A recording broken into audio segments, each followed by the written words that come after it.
TPCSI fans, you want to revolutionize your sports investing habits? Allow me to tell you about WagerWire. WagerWire is an app that helps you become a superior bettor by allowing you to sync all your sports books and track all your bets in one place. See your current action, your betting history, and stats. You could also sign up for sports books and collect bonus offers. Follow them at WagerWire on X, as it's the best account on the platform. Head to App Store or Play Store now and search WagerWire and download the app. Good afternoon, sports fans from all around the globe. I am the host, Jeff Dawson, East Coast Sports Investors, and this is the Midday Market Report for Monday, June 3rd, 2024. Hope everyone survived the weekend.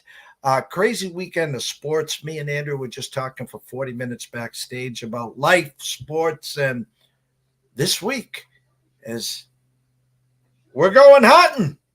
CFL season is going to begin, but of course we're going to get Andrew's breakdown on what transpired in the Edmonton Oilers Western Conference champs in the NHL. McJesus, Connor McDavid, Leon and company heading to Florida. Going to get jiggy with it as we start the Stanley Cup on Saturday. So without further ado, quick shout out, of course, to our partnership, of course, WagerWire. If you haven't downloaded the app, head on over to Google Play. Download it. It's free. Zach, Travis, myself, and the rest of the team and community will take good care of you. So without further ado, the star of this show, Mr. Andrew McInnis. What's up, Andrew? What's up, Jeff? Happy Monday to you. I can't wait for the CFL season to begin, and now we got to wait for some, not just NHL but NBA. It's like a waiting game right now. We're looking at the odd screen, baseball. We better get used to it. Yeah, I'd like to say baseball been very good to me, but it hasn't. But that's why we grind day to day. You find some diamonds in the rough. We came out a nice start to some K-props last week, 4-0 start, and then reality set in on Saturday. So we're just grinding with the best of them. We dipped our toes into some college baseball over the weekend as well. But last night, disappointing in this regard. We cornered the market. We had the market covered, but pre-flop had a Ranger ticket to win the Eastern Conference and the Stanley Cup. In January, had a Dallas Stars ticket to win the Western Conference and the Stanley Cup. As the tournament started, I grabbed some plus 425 on Panthers and Oilers plus 450 just to cover the board. We got the board covered. Disappointed, but hats off to the Oilers. The Stars were a team that were going over the total at home every game during the regular season. They were an over machine. They were a team that had depth, a team that had scoring. And, I remember coming on this show and anytime I talked hockey over the last few weeks, all I was saying was that every single goaltender in the playoffs, besides Stuart Skinner, I thought would win the Conn Smythe Trophy if their team came out and won the Stanley Cup. Well, what happens yesterday, what the Oilers get, what did they finish with, Jeff? 13 shots on goal, 14 shots on goal. I mean, very similar to UFC on Saturday, where if you bet all favorites, you had yourself, you felt like you robbed a bank. If you bet the favorites in UFC on Saturday, well, if you were betting shots on goal unders during the Dallas and Edmonton series, you hit the jackpot for about 10 days. And I just couldn't believe it that Stuart Skinner was the MVP of yesterday's game. Of course, special teams, the MVP probably for the Oilers of the whole series. But, Stuart Skinner, he gets pulled for 2 games against the Canucks. Calvin Pickard comes in, and since then, he has the best goals against average in the NHL playoffs. It's been really impressive to watch. But I think that this Stars team, this was their shot. Pavelski's talking about retiring. Jamie Benn's not getting any younger. He knows that might have been his shot. But the good news is for this Dallas Stars team that I really like, Jeff, is that they built their team the right way. Logan Stankoven, they've got Wyatt Johnston, they've got Robertson, they've got Hintz. This isn't one of those teams overall that's going to just hit the reset button after this year. They're going to be in the mix for the next several years. And I think it's really cool because a lot of times in the NHL, you see these teams that make it so far. Typically, they have to trade away all these first round picks, right, to make additions at the trade deadline and such. And the Dallas Stars, they're not going anywhere. Their future is really bright. Yeah, and I talked backstage. I'll probably use this phrase a lot in the start of our show here. Dallas up 2-1 in Edmonton, game 4, up 2-0 5 minutes in, and then the light switch went on, and Edmonton outscores them like 8-1. They go ahead and win that game 5-2. Then they go out and box to wire them in Dallas to steal game 5. And now you get back to a must-win situation here in game 6 for the Stars. And how do you beat the Oilers? You stay out of the penalty box, and what happens? What a goal by Connor McDavid. OMG. It was like he had a string on that puck, and next thing you know, 2 power play goals later, it's 2-0 Oilers, and now the sense of urgency. The Oilers playing the clock. We're playing not to lose it. Dallas Stars at one point 35-10 shots against versus the Oilers. They get that 1 goal, show some life. But if, as you were saying, betting unders, if you were just betting under 5.5 in that series, as Senior Lucky pointed out again yesterday and today, we were cashing tickets on the unders, but they got there. They found a way to get there. And shout out to you with the elimination game unders, because no matter what happens, no matter how many chances are created, it seems that these teams that get the 2 goals, they're protecting it. They really are, Jeff. I think we could all agree the Oilers might have played one of their worst games offensively of the entire playoffs yesterday. And it goes to show that this team is different than in past years. You look at the game 5. One thing that I was saying continuously was Janmark scored a goal. You had Nugent Hopkins scoring goals. You had guys scoring goals that their first names aren't Connor or Leon. And I know that sounds so simple, but then when you look at the series clincher, the one that punches their ticket to the Stanley Cup Finals, the guys that scored the goal, Hyman, McDavid, right? And the big boys step up when it matters, but this isn't only the deepest team we've seen offensively for the Oilers, but I think this is the best defensive Oilers team we've had. And I think a big part of it is that everybody knows their role on the Oilers, and they do it very well. When the bottom 6 go on the ice, when Adam Henrique, former Anaheim Duck, he suffered with that team, as we know, for years playing for the Ducks, right? When he goes on the ice, Jeff, do you think he's trying to score? That guy's not trying to score. He's making life difficult for his opponent. He's getting the puck deep, throwing his weight around, killing penalties. 28 straight penalty kills for the Oilers. And that's the best part, is that when you're Connor McDavid or you're, some of these best players in the league, Nikita Kucherov, Nathan McKinnon, Austin Matthews, when you're playing, sure, it's on you. The pressure's on you to score those big goals, but you can't do it all, especially in a sport like hockey. You can't do it all. You can't drop 40 points and have a triple double like you can in the NBA. When you're not, when you're on the bench and your team is killing penalties, you're helpless. It's all on those guys. And imagine the smile on McDavid's face when his team has killed 28 straight penalties. They go out there and score 2 power play goals. He's thinking, this is the best team I've played on since I've been in the league, and that's the biggest difference, I think, is obviously he's still the guy. He scored a goal. Skinner played respectable, but I think a lot has to be said about the other guys around him. And on social media, I gave a lot of flack for the Rangers being a power play merchant. And I'm not going to sit here and say the Oilers don't do that too. But one thing we can't really say about yesterday's game is that it was a one-sided referee type of game, because it wasn't, right? The Dallas Stars had their chances.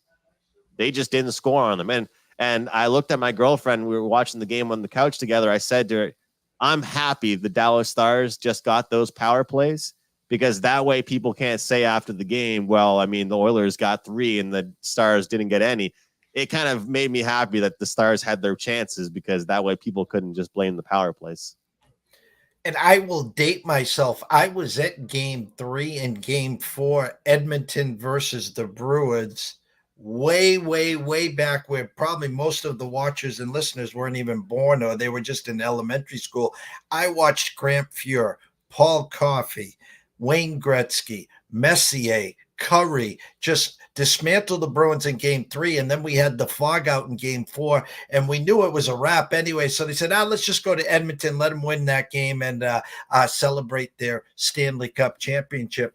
And when I told you backstage that the Panthers went through Vasilevsky, Swayman, and now Igor Shesterkin, and now licking their chops against Stuart Skinner on a team that has stopped 28 straight power plays, and the line only opened at 125 Florida. Edmonton plus 105. As much as people are running to the window and rooting against Portnoy with $1 million ticket, of course, on the Oilers, I said to a good friend of mine, this would have been the perfect scenario for that 2-3-2. 2 games in Florida, 3 in Edmonton, and then 2 back in Florida instead of the 2-2-1-1-1. I mean, they're going to get a lot of air miles in this series. I think it's 3,300 kilometers, 2,700 or 2,300 miles, whatever the conversion is, because we got 2 different metric systems going on here. But yeah, it's a lot. And I think, Jeff, that's the reason why when we shift venues, every time you shift venues in this series, they're doing 2 days off in between. They don't want to hear any excuses about traveling. You're flying from Florida, obviously, to the west coast of Canada, which is quite the travel there. So as much as I don't want to have to wait 2 days in between, they're stretching it out. I mean, the NBA players could have taken a family vacation between their games.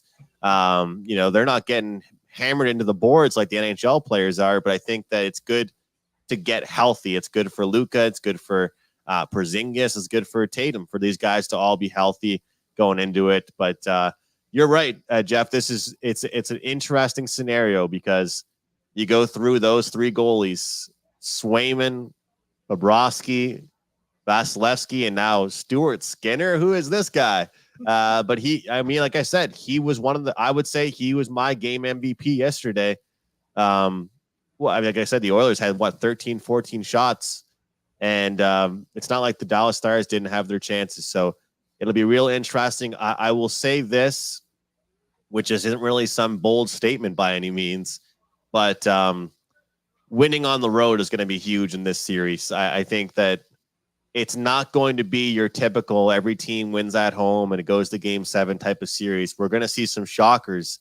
And it really wouldn't shock me if we saw Edmonton take game 1.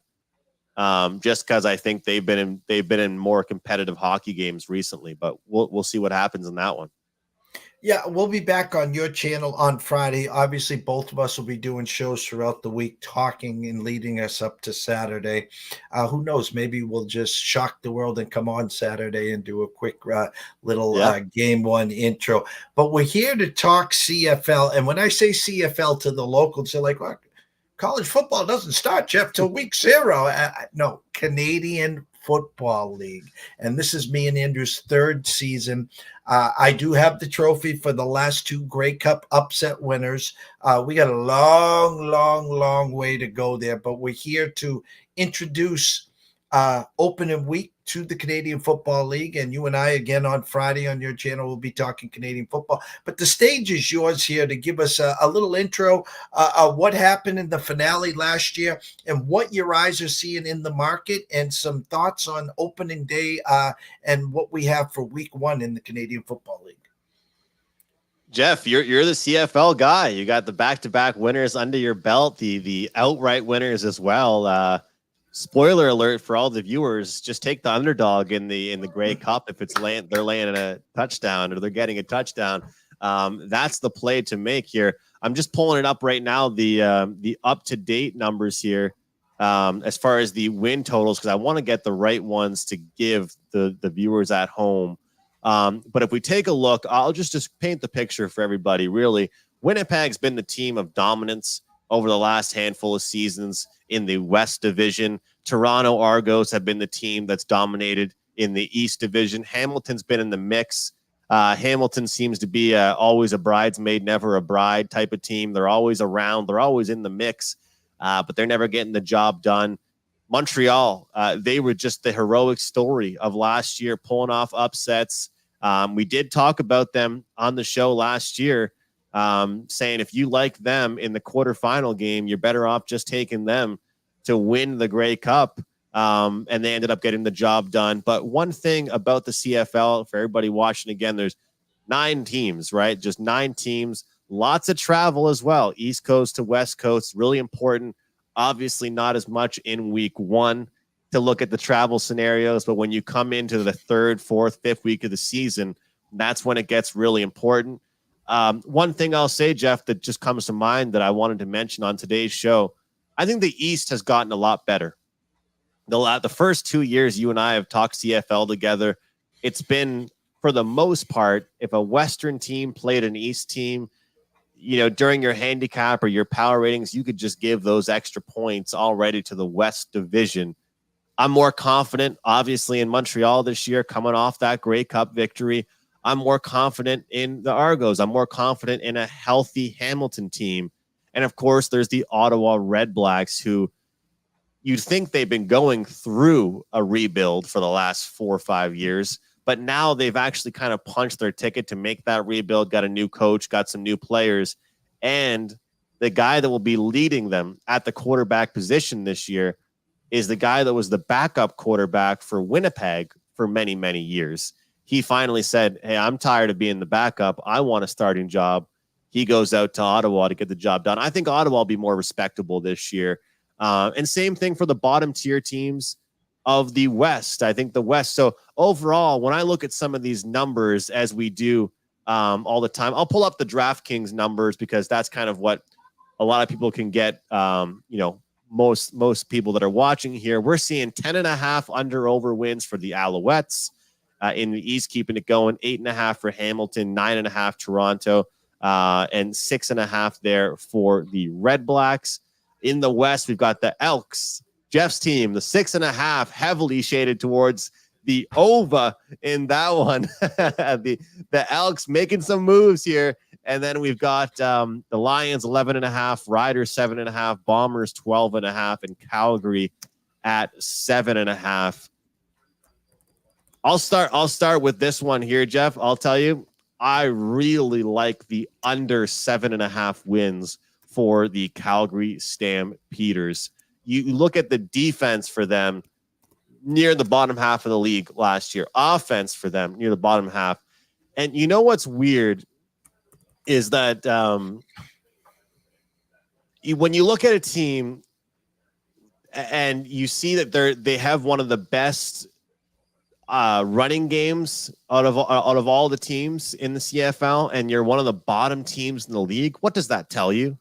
If your team is the best running team, I mean, it's kind of sad that if you were losing in most of your games, if you didn't really have a good season, and yet your rushing game is your best, in a league where it's only 3 downs, which is why you can go 2 and out, not 3 and out, you really shouldn't have struggles with your passing game. And if you were, you'd usually expect, I guess what I'm trying to say is the better teams in the league to have the better rushing game, right? Because they're protecting their leads, they're running the clock out, they're getting up. Sometimes you would say, kind of like what people say about Dak Prescott, but not as much these days anymore, is, those fake numbers, right? Where you're throwing the ball a lot when you're down in games. Your stats can be better inflated when you're down in games. So Malik Henry, in a training camp, in the last week of the preseason, he suffers a season-ending ACL injury. That doesn't help them and their depth chart. And then you've got Jake Mayer, who's their quarterback. 2 years ago, this team, they led the league in 3-point close game losses, pretty much, we'll call it, Jeff. So going into last year, I was very bullish on them. I said, you know what? If a team is leading the league in close game losses, you look at them and you come into this season, they're healthy, you think they can play well, you like the moves they made at linebacker, the defensive position. 7.5 to me is like a reputation number. I actually believe my first bold statement I'll make on the CFL season I think the Stampeders have potential to be the worst team in the CFL. I've got Ottawa and Calgary pegged very close together. The Elks, after the suffering that they've had over the last few years, they should make improvements. They should make some moves.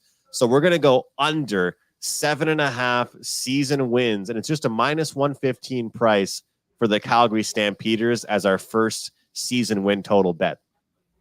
I like where your eyes are there. And as you were reminiscing, going back, I got to give a quick shout out to Mr. Berry, Mr. Sports Spotlights, and our good friend and colleague, Mr. Sean Alvarez, wishing us both a happy Monday. And I was multitasking because he has a show date with me here on Friday at 1 o'clock for the Belmont Stakes. Yes, as Calgary Stampeders, and again, I'll throw a name out there, Doug Flutie is not walking through that door. And again, I'm not high on the quarterback situation there as some are. I think that number is, I think they'll get both sides here because there's a big following of Calgary. I think they will tiptoe to the under. I like where your eyes are there. It's a reputation, again, like when I was, growing up, Calgary was the dominant team of the West. They seem to be the team that was always in the mix, Grey Cup champions, hosting Grey Cups, doing very well. And they're slowly falling off. And I know it's the CFL, it's a small league, Jeff, but they also have kind of that head coach reputation there with Coach Dickinson. And you know how it is in college football, NFL, whatever it may be. A coach can sometimes bring momentum and reputations towards a team just as much as players can. So that's one thing. How about an over? We'll go with an over here, and we'll take a team that I've been talking up to you a lot off air. The Saskatchewan Roughriders remaining in the Western Division. We'll keep it there. This time we're going to go over on a 7.5, and this time it is a little bit shaded towards the over at minus 120, depending on where you shop around there with that. This is a team that dealt with injuries, and it's always a worry to look at. They've got a veteran quarterback with Trevor Harris. The big problem with them going into the season, and people do like taking unders better with these season win totals in the NFL and CFL and other leagues because, teams can only really get more unhealthy. They're not going to get healthier, right? And so last year, Saskatchewan actually came to town. There was a kind of a middle of the season game called Touchdown Atlantic where I live. Unfortunately, I had to watch their second or third string quarterbacks perform, and it wasn't nearly as good as what we'd see from Trevor Harris. The good news is they made a ton of improvements at the linebacker position, at the safety position. They really tried to tighten up their defense. But what I really like the most, Jeff, is that they struggled at the run game last year. They just picked up A.J. Ouellette, who was one of the big guys, big names for the Toronto Argonauts. It was A.J. Ouellette and it was Andrew Harris. Andrew Harris retired and A.J. Ouellette took the money and went to Saskatchewan. Now there's a big hole actually in Toronto as far as the run game's concerned. They were a dominant team. A.J. Ouellette also was a big-time player for the Montreal Alouettes. So it seems to me all the problems Saskatchewan were dealing with, they kind of made sure they adjusted and addressed those at the summer free agency, but also didn't try and change their team too much. And the thing is, you want running backs, especially in the CFL, that can't just run the ball, but can be kind of that short screen pass option as well. The dink and dunk style of CFL football is really popular. They've got arguably the best field goal kicker in the CFL as well. Special teams is really great for them. Punt returning is huge in the CFL. There's no fair catches, which is something to mention for people in south of the border there. You have to give 5 yards off a punt return. And if you don't, it's a flag. And if you do, obviously, you continue to go and then you try and run. So to me, this is a really well-rounded team in the West. So I'm really high on this Saskatchewan Roughriders team. A team that, if I remember correctly, started slow, started to pick up some momentum in the middle of the season. competitive. I'll use that as my judgment to talk about them. Because there was the Montreals of the world, there was the Torontos, and then there was the Winnipegs, and then there was everyone else, it seemed. Mhm. And as we got closer to the playoffs, and then obviously, the quarterfinals, semifinals, and the finals, the cream rose to the top. Some big injuries, second, third string quarterbacks. Who's quarterbacking? And you talked about the running games and the injuries as well. So, I'm going to kind of jump ahead here, and my love affair for the Elks, a team that had lost 23, 24 in a row at home. I find it hard to believe an under over a 6.5 this year. It's like they're telling me they know something this year. And then you talk about opening week, 3.5-point favorites at home, a place that they couldn't win. You just auto played against them at home every week and you won. What am I missing here, Andrew? What am I missing? I understand how odds makers work, and I understand you have to take into account home advantage, right? But if we're not looking at win totals right now, we're looking at week one. To me, this game should be a pick. It shouldn't be week one. It shouldn't be them laying points. And I understand they're at home, but I think the odds makers are really high on the changes that they've made. One of those is McLeod Bethel Thompson being added to the roster. Last year I was super high on Trey Ford. I wanted him to be the guy, and now they've got him as the number 2 or number 3 option, depending on who you ask. But they pick up Bethel Thompson. He went to the USFL for a while. He's got American family. He was there, and the USFL, and he didn't want to play in the new league, so he came back. And of course, you come back, you're not going to get to come back and play for the Argos anymore. You have to go one of the bottom teams, right? And I'm not high on Bethel Thompson, actually. I think that when he played, and he did really well, Jeff, the last time he was in the CFL, he had a great, great, great team. I think that he looked a hell of a lot better because the people that were around him than what he was actually doing. And we're going to find that out. We're going to find out in week one how good he is. We're going to see. I have a good feeling they might use Trey Ford still on some plays and kind of use that in that, multi-quarterback system. But, again, you make adjustments, you make these pickups, of course. You look at the wide receiver room. They've got Mitchell. They've got Eugene Lewis, who's one of the highest paid receivers. They pick up Gittins Jr. from the Argonauts. It wouldn't shock me if we see an over in the Elks and Riders game. As much as I like the Riders defense, although it showed some kind of weak points in the later parts of last year, it wouldn't shock me if that's one of the overs I like in week one, the Elks and the Riders. What if both teams have improved offensively? What if both teams are healthy offensively? But how much better are the Elks on defense? I think back to last year watching the Elks, and I'm sure you'll remember this too. I mean, they drive the field, march the field, the 20-yard line, they throw a nice slant, they catch the ball, they put 7 points on the board, and then it takes a minute and a half for the other team to march the field and score 7 on them, right? That's kind of the worry with this Elks team. Yeah, and it was pick sixes. It was their defense was awful. It was you could play the first halves against them. It was just like total chaos there. And they were the laughing stock. They were the bags over the heads. And it's just like somewhere late in the year, it kind of started to click. And when I looked at the numbers and we were getting closer to the season, and, I'm like, whoa, what am I missing here? And I'm trying to catch up and read what they did in the off season. And I'm looking at notes and I'm searching. I'm like 6.5 and 3.5 point favorites. I'm like, where's my dog prices on the Elks here? Exactly. That they're gone. They're gone. And I'll say that's a play that I like for sure this week.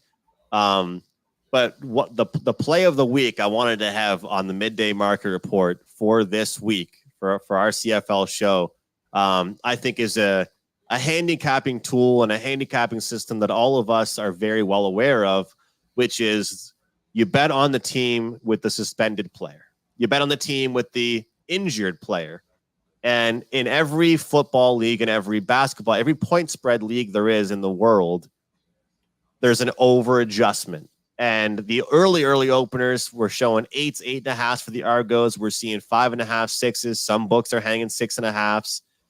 I think that if you can get near a touchdown at home for the Argos, that's the bet against the BC Lions. The BC Lions, if there's one team that has all the hype coming into this season, it's the Lions. And I understand I'm wearing their jersey right now because there's a guy in the last name here. It's last name McInnis, and I had to wear his jersey. Doesn't mean I'm betting on them. I'm actually betting against the BC Lions this week. And for all the viewers out there, I think you better get in before it's too late. I think the number's only going one way. You look at I understand the Argos, they traded off a couple guys. They lost guys in free agency. Their defense is still respectable. I like their defense. I think they had good depth at the running back position. It's why they were able to kind of say goodbye to a few guys in the running back room. And everyone's saying, well, how good is the backup quarterback? How good is this quarterback room? Look, it's not like this team is just completely, incapable of throwing the ball. They weren't that great last year when you didn't have Chad Kelly throwing the ball, but I still think they're respectable enough, Jeff, that we're going to get 6 points with them.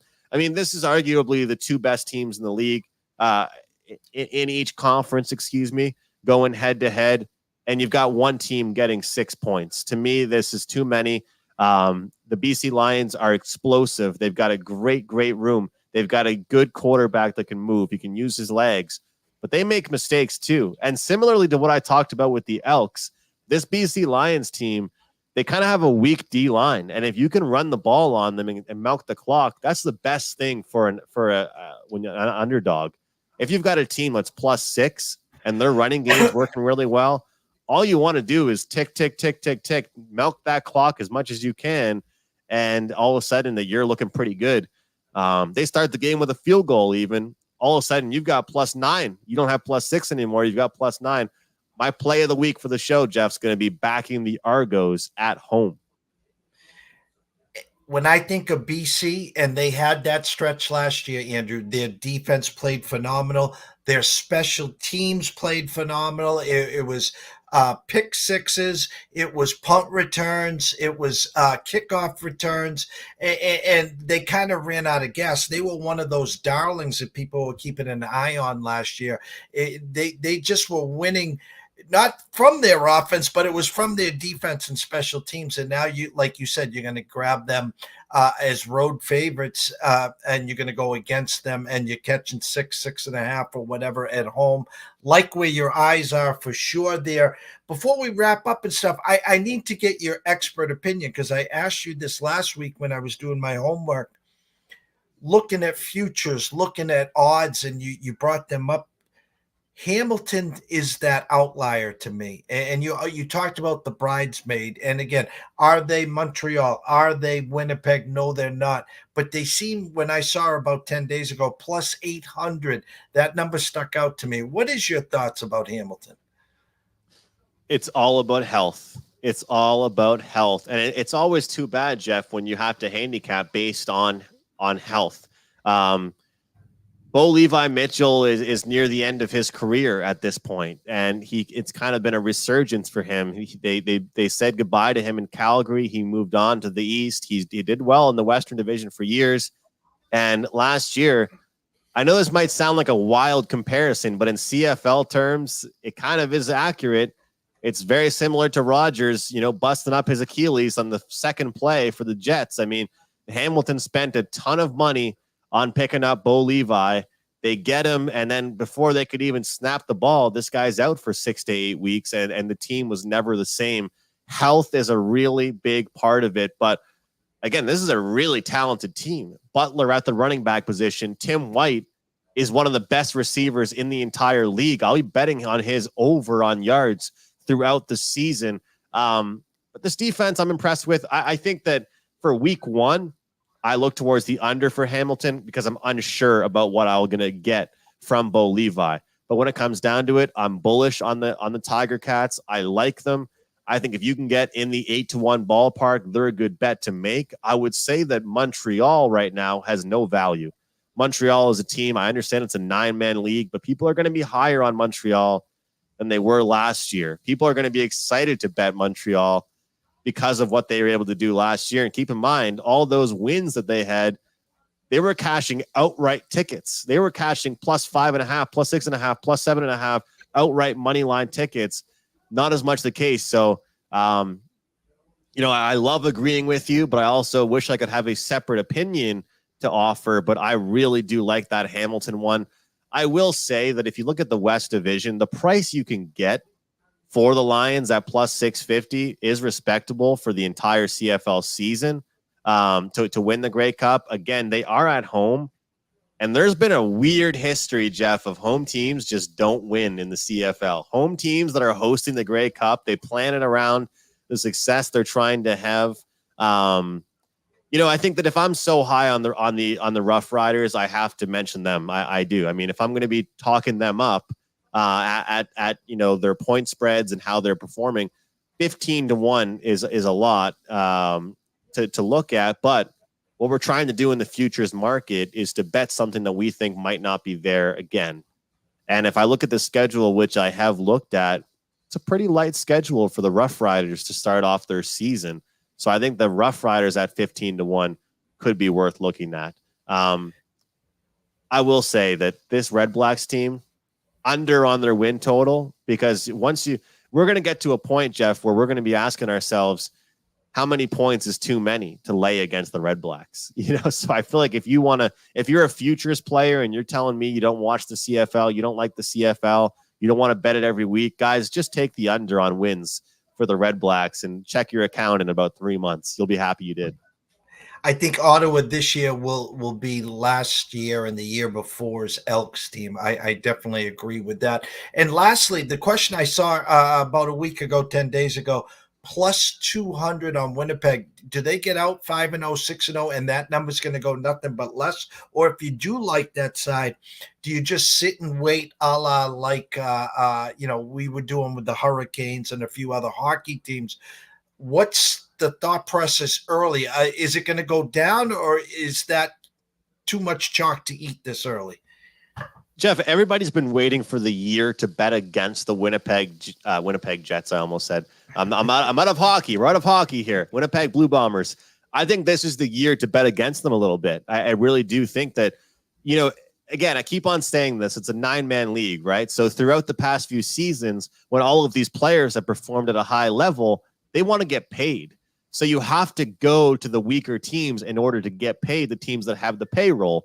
So one team is saying, I'll take that guy from you. I'll take your safety. I'll take your linebacker. I'll take this lineman. I'll take this running back from you. And all of a sudden, Winnipeg shows up to camp, and they're looking around saying, well, where the hell are our guys? And they've lost their offensive coordinator. I mean, I'm not even joking, Jeff. They're losing coaches. They're losing quarterbacks. They're losing defensive players.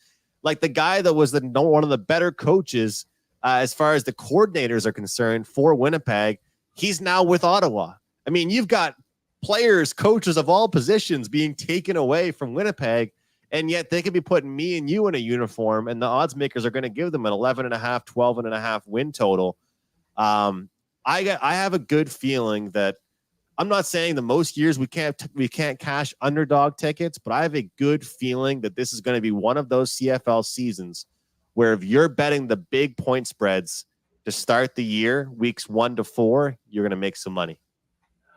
Well, I'll go on record. I think it's the year of the Elk. I think they get over the 6.5. I think that Hamilton team is sneaky. I am, as you can tell, super stoked and excited. It's here.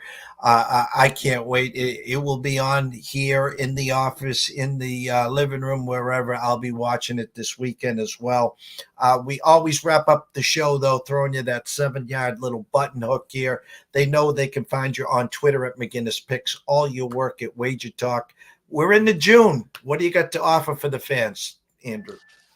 AM CFL. That's the best one I've been using. AM CFL is a promo code for me. Takes $50 off my full CFL season. We're going to be here all the time. If you cannot go over to WagerTalk and you don't want to buy any plays, hit the like button on the video here on YouTube. ECSI, show us some love. We'll be here all the time. We'll be on my channel breaking things down as well on Fridays, which will be great. but AM CFL. And right now we have a great deal at WagerTalk as well, to get pretty much the rest of the sports here, playoffs, NBA finals, NHL, baseball, start of the CFL season, for less than $7 a day, with that great 1 month special here for the rest of June. So there's all kinds of great deals going on, Jeff. I can't wait. And again, the CFL is one of those sports, guys, where you want to make sure that you're signed up, whether it's a 1 week pass, a weekend pass, so you can get emailed the plays right away. I sent Jeff 2 plays that I liked via text, and we saw at least combined 4 or 5 points moved on those within a couple days. So make sure you're signed up. Make sure you're liking the video and showing some love here to the ECSI family. Well, the real true story here, and Andrew is just trying to be very coy and quiet as Andrew moves numbers once the plays come out. So you want to get on board, jump in now before it's too late. I mean, I can't reveal my Grey Cup, underdog winners back-to-back years without you guys joining. So anyways, from myself, actually, it's 4:20. I think around 5 o'clock, myself and Riley will be back for the closing bell. Shout out to Mr. Berry, Mr. Alvarez, and everyone else that watched. We had a great viewing of our show. Jump on over to YouTube at East Coast Sports Investor. Subscribe. It's free while you're over there. Jump on over to Mayflower Sports and, of course, Andrew's channel. And subscribe over there. It's free as well. So from myself, Jeff Dawson at EC Sports Investor, the one and only Andrew McInnis at McInnis Picks, we wish everyone a great, great afternoon, and we'll see you in less than an hour. See you soon.